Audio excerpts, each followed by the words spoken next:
let me ask the question. So This Ballad 69 says, I don't know what that name means. Very interesting. He says, for Armand, he says, you guys know it's that time. Drum roll. What does Hani do? That's the quote unquote the magic that these other coaches don't have. All his guys have a specific identical look to their skin and muscles when he gets his hands on them. Any special protocol given that you've worked with him? Boston mentioned 300 milligrams of Proviron or multiple. I'll talk about myself, and then I had 4 close friends work with him. Okay. So first of all, he won't work with you unless he thinks at that time, the pro creator, unless he thought he could turn you pro, he wouldn't even work with you. I hooked him up with a couple of my friends that they had good, genetics too. He's like, no, I don't like this about their structure. I'm like, I don't want to work with them. I'm like, whoa. But then he eventually did work with them and turned them pro. So what he does, he won't work with somebody unless he knows you're super hardcore. And then plus the money you were paying him at that time was, insane. So you would have to be super hardcore and do it. No one was going to pay him that kind of money unless they really wanted it. And at that time, a pro card meant making money and getting a contract. So he takes individual by individual, and it's not some protocol, because when I got with him, he was very, the gear was not much at all. It was more than I ever took, but it wasn't much at all. And then other people working with him at that time, he had them on more stuff. Okay. And I would ask Hani about insulin. We didn't use insulin at all in 2 years for the off season, pre-contest, anything. Proviron, we never took more than 50 milligrams. He just, and I liked him a lot because he kind of prepped people similar to how I did at the time. Like he would take on that person, and certain people are known as like high carb guys, no fat, or Dave's known as a keto guy or high fat. I like fats in the diet, and I like a lot of food, and I don't have to do cardio to get in shape and shredded. And Boston sees my conditioning. I get crazy in condition, but really, Hani had me doing a little more cardio, not a little more, a lot more, but had me eating a lot more food. And I do think that does, instead of doing less cardio and less food, when you're doing more cardio and more food, it does make your physique better and fuller and all that. But there's no really secret. There's no secrets. It's just he gets the person, he pays close attention to you, makes sure your guys are talking every week. We spoke, twice a week on the phone, about an hour each time. He makes sure you're mentally okay, you're mentally there. He was really big on staying off rec stuff. So make sure you're not doing any rec drugs. He was really big on that. And he was just, so there's not really any secrets. So, go ahead. My friends that worked with him, they weren't doing much gear either. They were very light cycles. But this is what he does. So the first year when he got me, I told him what I did, like cycle wise. I don't think he believed me because it was like not that much, because I was coming from Dave helping me, and Dave is very light, with 1,000 milligrams a test. I mean, at that time he was very light, Boston, as you know, with the cycles.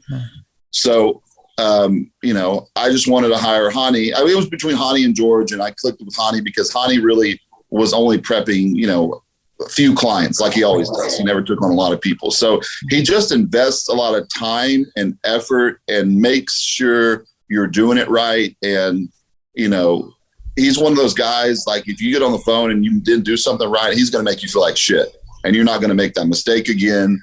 And, and then he's at the show, like I know Chad doesn't go to a lot of shows. Yeah. He's at the show. He's back. Not actually backstage, but he's right there with you. Yeah. Hey, do this. Then you're going to do this, wow. So he's just on it. So there's no like super tricks. And like I said, when he was working with one of my friends, Chris Jalali did pass away from oxycodone when he had a jaw surgery, but Hani was working with him. He dropped him after 2 years because he suspected he was using more gear, and he was using way more gear than Hani was telling him to use. And Hani just knew he was, and he dropped him completely. So, there's no secrets. People ask that all the time. He's just there for you and then, I know how like Matt is and goes with people and stuff like that, but Hani really knows what he's doing, and he can take any physique and just make it. That's why I said, like, if Matt Jensen went with him, I don't know what he would exactly do, but he would make him better somehow. You mean Nick Walker? Yeah. Yeah, I mean Nick Walker. So, and he has that experience, and he's older. So, Matt is he's not that old. What is in his 30s? Like 32. Yeah. Okay. I guessed it right. Holy shit! I just said he looks 32. I'm good at that shit. Yeah, I look 45. By the way, that's the truth. Yeah. So just the experience, and just like I said, I was like, Hani, can we push a little harder with this or this? He's like, you don't need it. You don't need insulin. You don't need this, and you don't need this. And I'm like, okay, like Anadrol. He had me taking a half of Anadrol on prep, a half, just 25 milligrams. He wouldn't let Blue take insulin either. Wow. Yeah. I like but it then I was more talking to Jason Hugh, and he was taking 4 Anadrols a day. And I said, Hani told you to take 4 Anadrols a day? He's like, yeah. So he's just totally different with everybody. And he doesn't, like I said, he won't send That's you a good program. sign. That's the best sign. Yeah.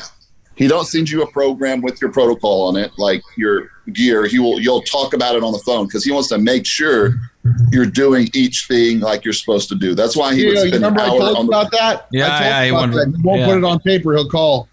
Now, this is the thing, though. I want to know how. Wait, boss, you wanted to comment? Yeah, so I wanted to comment because I had a friend, a teen bodybuilder, Seth Sandler, that worked with him. Dude, Hani flipped out on this kid. This kid was like, Hani, instead of I'm having the meal, my salmon with meal 4 instead of the meal 2, and the Hani loses it on him in the gym, just flips on him. What the fuck are you doing? Like over bringing the salmon like 2 meals up, right? Wow, like so he's real structured. So this is the secret with Hani, and Armin hit it on the head. He's only going to take you on if you have good genetics and a good response. So he's not going to have any slouches. He charges an insane amount. So if you're crazy enough to pay him that much, you're going to follow everything to a T, because most of these key people that pay coaches don't follow everything. But everyone follows what he says, because he charges you that much, and he's known to be the best, so people listen. So it's those two things, the structure that he has and how he makes people listen, and he has that authoritative figure to him where people are like really like going to listen to him. And 2, he only works with people that actually have the genetics to do well. Only, yeah. But the thing is, Boston, him picking people that are winners, if you think about it, it's pretty, like, look, a lot of kids want to go to Harvard, but Harvard only accepts you if they think you're going to succeed in life. And then they want you to take their flag and take it up the mountain and plant it there for them. So really, all these places, they want to pick a winner and then help them get there, in a way, And if at least if Hani accepts you, he really believes in you, right? He wants you to. But the one thing about me, why I never was attracted. He believes you're going to be very well. No. Yeah. And, you have to get along too. Like, he has his favorites, like we became close because, he's Persian, I'm Persian, I would go to train. I went out to San Jose, get trained with him for a week, go eat Persian food. But so, I mean, he did treat different people different ways. I was supposed to keep working with him, and we had a plan he's like, you can go to the top. You have, what it takes. Don't worry about the nationals. You got messed over on. We're going to USA's in 6 weeks or whatever, 6 months. And if you bring the same, the judges said you're going to go. But that's when I had to have 2 shoulder surgeries, and that pretty much what ended my career. But if I stayed with Hani, which I would have, I wouldn't have went to any other coach. I would have gone far, but it was different. The industry changed. The money left. How much better was Hani than Dave? Well, when I went to Dave, I was like 23. I didn't have real coaches before. I won 4 shows on my own. My first 4 shows I won. Okay, first.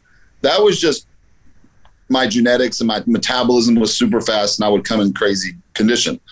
When I got with Dave, I did learn from Dave, okay? I learned certain things just to make it very simple, and you could look good, keeping it really simplified. We did start the keto. I said, Dave, my metabolism is crazy. I got to eat a lot of food. He understood that, and he fed me differently than all the other cookie cutter diets. But when I had a couple years with Dave, I need a coach that's just hard on me. Dave's like, every time I send him pictures, man, you look freaky, you look crazy, you look nuts. And, so everything was good. I was like, I want someone telling me I'm not good enough. I'm not good enough. I need that to go forward. So Hany's a coach. Like that's his main, was his main deal. Dave was coach part-time, supplemental RX. He had all these things, and his mindset is like, well, they're just different. So, and then at that time, paying Hani that money was worth it because, like I said, when you were turning pro, Hani would have the connections to be like, hey, we're going to get you on the Flex. Like he was already talking to people at Flex for me, thinking I was getting my pro card at that show and then going on. So it's not only that, he had your best interest. And, I really, was bummed out when I had to have shoulder surgery and pretty much. And then when I came back, I didn't hire Hani because I was just doing it for fun. I had Dave help me a little bit. And, but yeah, Hany's the best there is. And, unfortunately he doesn't work with that many people. So. Just to give people an idea about how much Hani charges, in 2012, he walked into Max Muscle Walnut Creek when I was working the front desk, and he brought in a bunch of EVP. He only had one product at the time. And I asked him how much he would charge me. I was a teenage bodybuilder at the time. And he offered $3,000. I remember I was like 19 years old or 18. He offered me $3,000 for 6 months. That's how expensive he was back then. Oh, wow. That's for everybody. That's nothing compared to what I paid. Really? Wow. Wait, you paid more than $3,000 for 6 months? Yeah. Wow. So when I came to him, I sent him pictures, and he was just like, okay, he didn't think much of my physique. I was clean. I'm sure he didn't, so many people lie. So I'm like, I've been completely clean for 4 to 5 months. He's like, why have you been clean? I was like, I just wanted to come off everything and just, here's my physique clean. So when we jumped on, and within a couple months, he's like, oh shit, your physique's nuts. And so I paid him, I paid him for off season and prep. So it was a full year, but it was $8,500.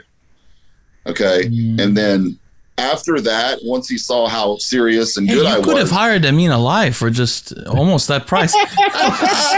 you missed out, bro. Anyway, sorry. I spoke to Milos at that time before too, and I was like, "Hey, I'm thinking about working with you." He sent a one word back, said $5,000. Bro, I said the same thing. My only experience with Milos, I sent like, I have a question about a consultation, something. It was a money answer. I was like, I didn't. The question wasn't that deep, like, to be honest with you. Anyway. So what? All right, I cut you off. So but Hani, I want to ask a couple of things about that. One was, how Persian is like because you're half American, and I know you don't. It's not like your first language. It strikes me that he's also like that, right? Like he's more Americanized, grew up in very, very Americanized. But he still goes and eats Persian food and says "Selam Chetori" and like has Persian gatherings. His wife's Persian, and yeah. That's how it's cool in the Persian culture here. They still maintain like the family gatherings and all that, even when they're not speaking Persian. Okay, the other thing I want to ask is this: my issue with him, the only issue I ever had with Hani is that when he started his YouTube channel, I first started to see his interview or his discussions, it just struck me as it's not so transparent. Like I didn't feel like he's saying exactly what he's thinking. I felt like it was a businessman talking to me or presenting or something like that. Is that just like he's just formal maybe or something like that? Like what's he like? Does he just open up, put down his guard ever with people and just be himself, or he's quite? You got to know him. You have to. If the podcast is completely formal, he doesn't want to get into gear, this, that. He's not one of those that's guys. What I mean. Like, unless you work with him and you're paying him and he tells you, hey, this is between us and this, then y'all are shooting the shit, joking, this. But outside that, because when I first tried to work with him, he was talking to a tamer. And I think they were about to do the USAs, and it was a wrong time to talk to him. I went up to Hani, he's like, hey, I'm interested in working you. He's just like, I'm like, okay. And then I spoke to him a little bit afterwards. He gave me his contact, and we spoke. But I sent other people to him too that had.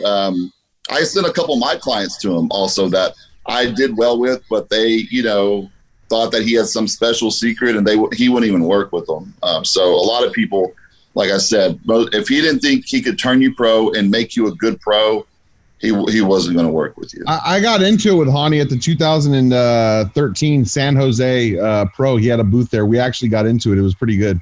How come? I didn't back down from him at all. What happened? So I was working at the Max Muscle Walnut Creek, and they were selling EVP for insane amounts of price. I mean, crazy amount. And I had sampled it, and I just didn't think the product was that great for the amount. I mean, it was a good product, but for the price he was charging, right? So this is when he first came out with his company. And I made a post saying the most overrated, overpriced bullshit on the market is Evogen by Hani. And I had a decent following at this point because it was right after I won the Contra Costa, and I just had came out with a steroid transformation video. So he saw me at the fucking at the show, and he approached me, and he was pissed, dude. He was like, and he like got in my face and stuff. And I was like, and I didn't back down for him, man. I gave it back to him. I'm like, dude, the shit's way overpriced. I said, I'm telling you, this shit's junk. and dude, we got into it, and we ended up shaking hands, and it was done, and then we were fine after that. But it was actually like in the middle of the fucking expo, dude. He has that Middle Eastern blood. Like at Nationals that year, I was supposed to turn pro. We were up on the rooftop the night before. Me, Phil Heath, Lee Thompson was the state chairman, and Hani. They're like, you got the show. No one can beat this. Nobody. And that day, you know, I think I spoke on a different episode when I got the legal trouble, all that. The judges all knew. When I got that call out, if you guys haven't watched that episode, go watch it. It's a cool story. Sorry, just the audience. I think he got taken down with the other. Oh, it's on that. Well, we probably get it back up someday when they're not looking. Yeah. He was sitting right behind the judges. He stood up. He was screaming like a maniac. The judges had to turn around and calm him down. But that shows you how passionate he was about and he did that for Hani also. Oh, that's cool.